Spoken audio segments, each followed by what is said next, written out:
नमस्कार दोस्तों, कैसे हो।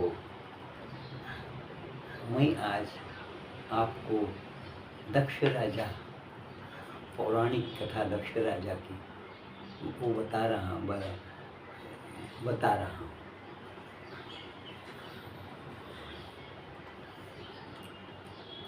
दक्ष राजा जो और दक्ष राजा शिव जी और वीरभद्र, इनकी कहानी बता रहा हूँ।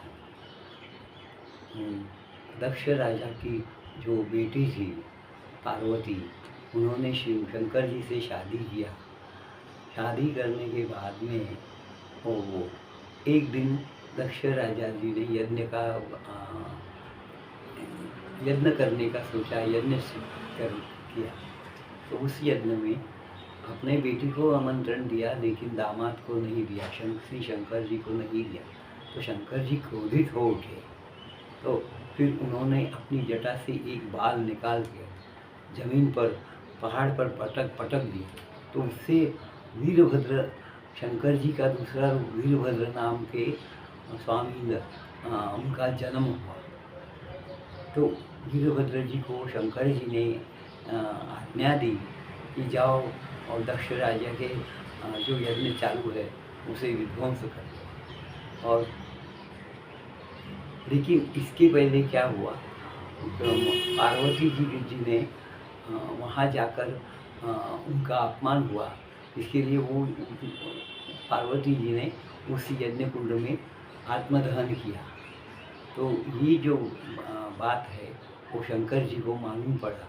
तभी उन्होंने अपनी जटा से एक बाल निकालकर पर्वत पर पटक दिया। तो उससे वीरभद्र जी का जन्म हुआ। तो वीरभद्र जी को आज्ञा दी कि जाओ और वो जो दक्ष राजा का जो दक्ष राजा का यज्ञ है उसे विध्वंस कर दो और दक्ष राजा को मार दो। तो वीरभद्र जी वहाँ गए और विध्वंस किया उस यज्ञ का और दक्ष राजा जी को मार दिया। ये बात श्री ब्रह्मा जी और विष्णु जी को मालूम पड़ी और सब देवगण शंकर जी के पास गए। फिर उन्होंने आज्ञा की दी, सभी देवगणों ने शंकर जी को कि भाई आपका क्रोध अभी रोक दो, शांत हो जाओ और दक्ष राजा को पुनर्जीवित करो।